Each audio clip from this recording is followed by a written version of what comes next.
to see you. Come whenever you like. And, I mean, there are other people, but you're on the list. Come early if you like. It's no problem. Shyla Rubin, she's amazing. I mean, she must be the first lady of casting in Europe, you know. She's based in Rome. She went there as a young woman from New Jersey. She could offer me this smorgasbord of talent. And I tell you what, some of her suggestions for like, get this person, get that person, they're spot on. She knew where Maya Morgenstern was. I'd never heard of her. She said, you know, there's a woman in Romania who may have, and then she showed me another film she was in, and the film started off with a close-up of her, a big close-up, and I thought, that's her, get her down here immediately. And she was indeed perfect. I mean, it's... I read the script. I found it beautiful. Beautiful, very philosophical, very intelligent, very intense, and very poetic. Mel grabs me and says, you gotta look at this tape. This is I Found Mary. So he shows me this tape, and I look at her and I said, well, she's great. But he told me it's, you know, 10 years old. I said, well, but Mel, that's 10 years ago. He goes, she's hired. I said, well, how can you hire somebody from a tape that is 10 years old? He goes, that's Mary. I wanted her to experience the suffering herself with a certain sense of acceptance, you know, to be grief-stricken, but not to let it overwhelm her dignity. I didn't want her breaking down and like bawling and screaming and stuff, because most people would do that. I wanted her to have almost a mystical connection or understanding with what was going on, with that knowledge, so that she could actually bear it, although it was unbearable. To get someone to do that convincingly, you needed an actress who was very soulful, and of course Maya is an extremely soulful person, and extremely sweet and kind, and, you know, and capable of doing wondrous things. And it wasn't much, but it was enough. You know, whatever she was doing was amazing. And she was with child at the time. She didn't tell us that. So she had this other kind of glow going on. I didn't figure that out till like about halfway through the shoot. I saw her waddling up to the set, and I said, hey. And she went, I'm busted, right? Yeah, I said, yeah. So. Do they call Francesco, so they call him Frank here? No, they call him Ciccio, yes. nickname, because I come from south of Italy. And in south of Italy, Francesco is Ciccio or Chicco. That's because you use the south end of the name, right? When Francesco De Vito came in the room, you know, he played Peter. I mean, it was instant. The guy was just perfect. He had sort of childlike innocence, and he looked kind of rough and busted up, and, you know, it was just perfect. So you knew instantly, you know. He didn't even have to talk. I got excited, you know. I mean, the great thing about doing the film in Aramaic and Latin from the point of view of casting is that Mel could cast anybody from anywhere. You didn't have to have someone who spoke English. Maya Morgenstern comes from Romania, and the guy who played Pilate comes from Bulgaria. And, you know, there are a lot of actors, obviously, from Italy and from North Africa and everywhere. You know, within 10 or 15 minutes, just talking about the weather, you get a sense of someone, what they're capable of. The only thing I did have to know was whether or not they could pronounce some of this Aramaic stuff. Okay. أنت سائمك ورنين ترير بلوشرنا بناء هيكلا تا هاك نزرعيا هاي ثايمه قبرين ربربين. We'd throw a couple of lines at them, pronounce it, get them to pronounce it back. If they did even a half good job and I liked them, they were on. So that wasn't the main obstacle. It was whether they'd be able to bring some kind of truth to it, you know. Ant uti alla duta ter mi famrach. Those parts are great, you know, those little cameo parts are real showcase pieces for these guys. Monica Bellucci, you know, Mel knew who she was. You know, she was, you know, in his heart, Monica was probably Mary Magdalene from the get-go, but he wouldn't admit it to himself. And by this time, you're starting to rock, Magdalene, just rocking kind of nuts. She had a big name, and he really didn't want stars in the film, but, you know, every time he'd look at a potential Mary Magdalene, Monica's name would come up again. So eventually he got tired. He just accepted fate, and we had Monica, so, and she's so great. And she's beautiful. I mean, she's really great to look at. I think one of the favorite shots of mine in the film is when she's just sitting and the wind's hitting her hair. And it's just like, almost like it's this far away from a shampoo commercial, but, you know, I just left it in there just because it looked great. A formidable presence.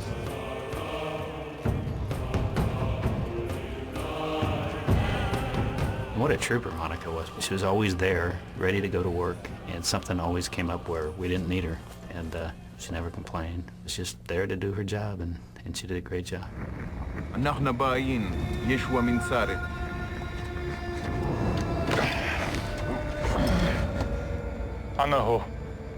The Christ figure is usually portrayed as some little kind of scrawny guy, and Jim isn't that. He's masculine and big, and that was very important for me. Mel pulling out a picture of one of the gossip magazines, I'm not sure, but it was a little image of this actor named Jim Caviezel, and I don't know who he was, quite frankly, but I'd heard his name, but he said, you know, this is the only American I think that could actually play this role of Jesus. Oddly enough, a man came to me about 6 months before Mel Gibson did and said, you know, I think you'll be playing Jesus. I said, well, that's kind of an odd statement. And he says, yeah, well. And then 6 months went by, and I got a phone call that Steve McAvity, who is Mel Gibson's producing partner,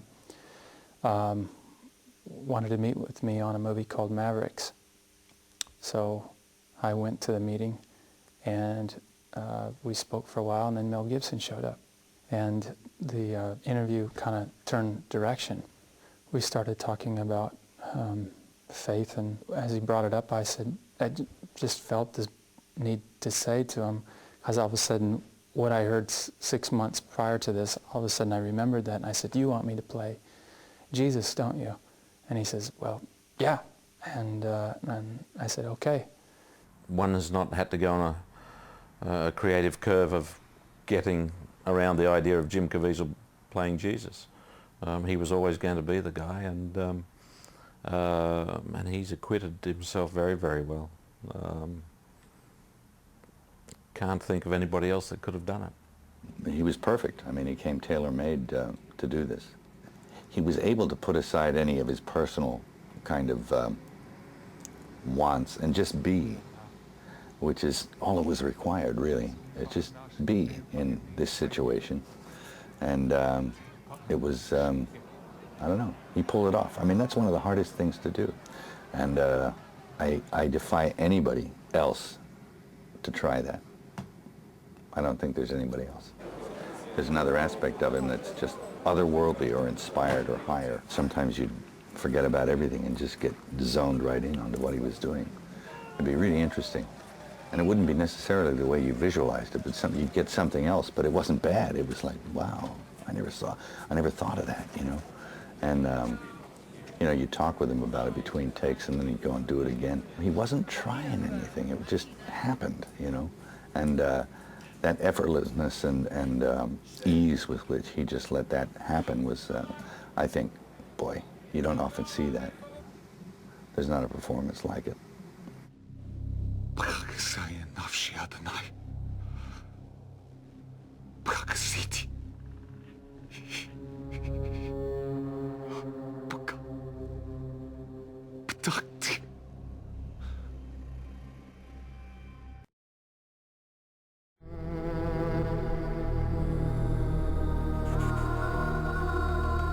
That's got to look real, and it does. To me, it's pretty horrendous. Not that we sort of focus too much on too many gory things, although, you know, you get the message. But where it has to be quite real, it is. And the special effects are nothing short of brilliant. I've never seen anything quite like them. You don't know that they're special effects. That's how good they are. You don't know. Jim is not just Jim Caviezel in this movie. There's no one thing that has Jim just being him. He either has a wig, he always has a nose prosthetic on that we apply every single day.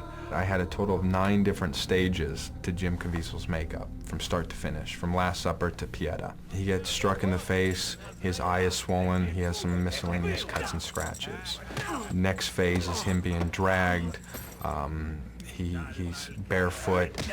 He gets hit 2 or 3 more times and thrown off the side of a bridge. And you just slowly start to add these elements of deconstruction.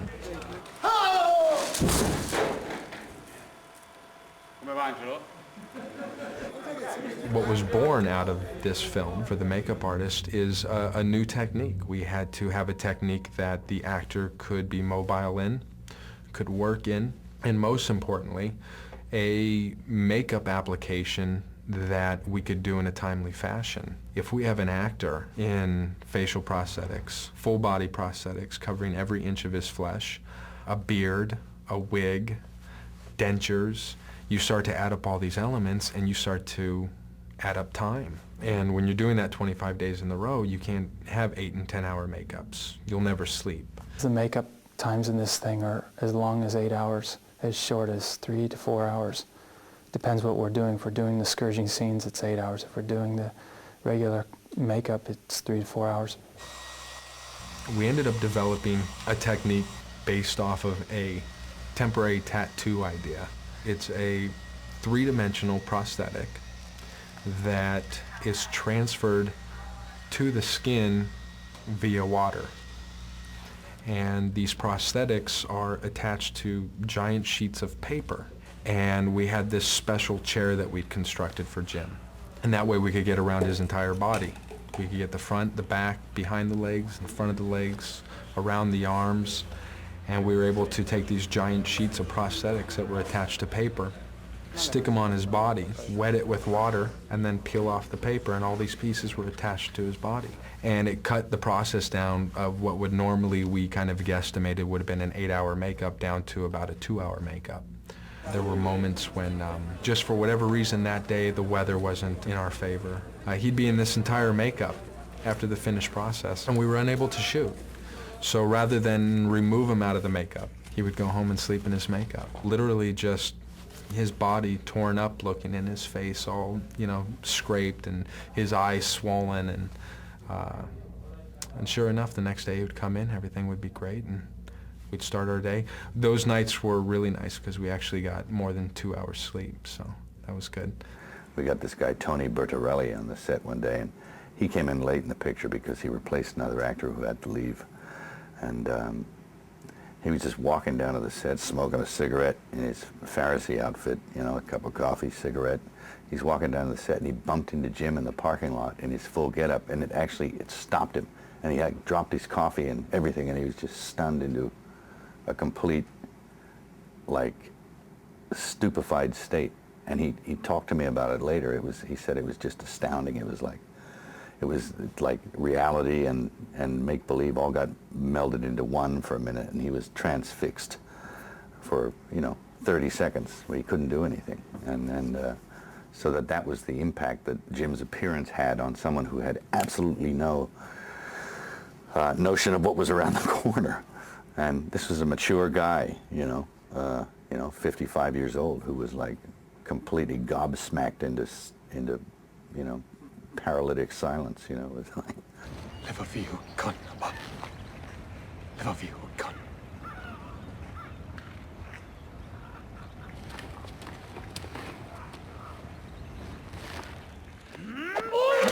Everybody's focal point was the scourging sequence. How do you take somebody who is complete and whole with their body and flesh and remove chunks of it and do it right there on screen? A character who has been so tortured and beaten at this point and so broken down as a human, yet still has the desire to move forward, and we had to show that. We had to make it sympathetic. I think one of the biggest struggles was trying to make this makeup as real as possible, and at the same time make sure that there was still a human element, something that the audience could connect to.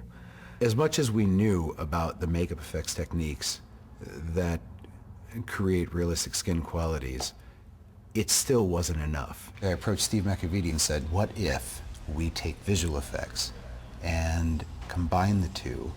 You'd put the lesions or the scarification on, and it would be pretty livid.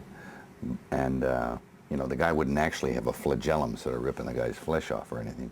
He would just kind of fake it. And we'd have to cover up the wound with computer-generated skin.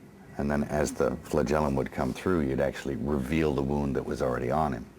So it was kind of like the reverse of what most people would have done. Yeah, you feel a little bit too far away right now. Too far? How's that? Yeah, that I believe.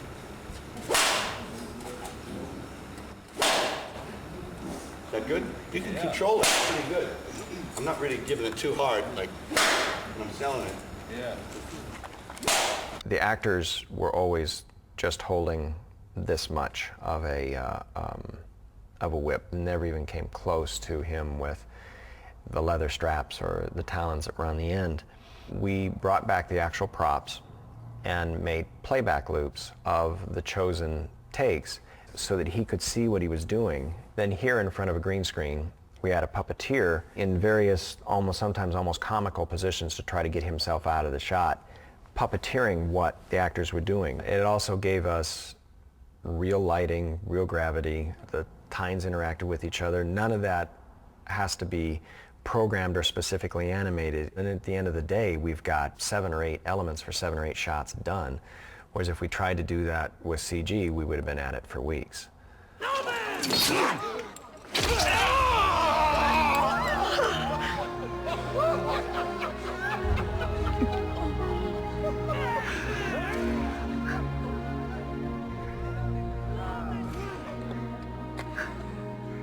Mel would come to us and say, hey, I have this idea for a shot, and I want to do this thing that we now refer to as God's POV. The teardrop thing was about the most difficult thing, but Keith really shone in that because that was a very difficult effect. It required that the lens actually weep, that the drop form right on the image and break away from it. So I got together with Francesco Friggeri, the production designer, and in the back lot at Cinecittà, we mocked up the top of the hill the way it had been in southern Italy in the town of Matera, where most of the crucifixion was shot. Then from a 150-foot crane, we shot a live-action plate looking straight down, 3 crosses, horses, just everybody that you see in the finished film. Then back at Captive Audience in California, we built a miniature landscape of a combination of the conceptual artwork and the aerial reference photographs that I had shot at the end of production. The live action was reduced and matted into the center and blended in with matte painting work. The distortion and the subsequent teardrop that you see is one of only 3 CG elements that there are in the film. A really nice thing about this shot is that no one ever seems to talk about it being an effect. No one ever says, wow, that was a great looking miniature, or nifty looking CG. Everybody talks about the concept of, was that God's tear? Is that a raindrop? Is that God's tear? Is God crying? Is that what causes the earthquake? I take that as quite a compliment because people don't seem to think about the technical aspect of it. It somehow doesn't strike you that it's a special effect, but indeed it is. And that and the drop at the end, when it hits the ground and kicks up the dust and the sound kicks back in and stuff. But that was a very specific vision I had. And they got really very close to what I'd imagined.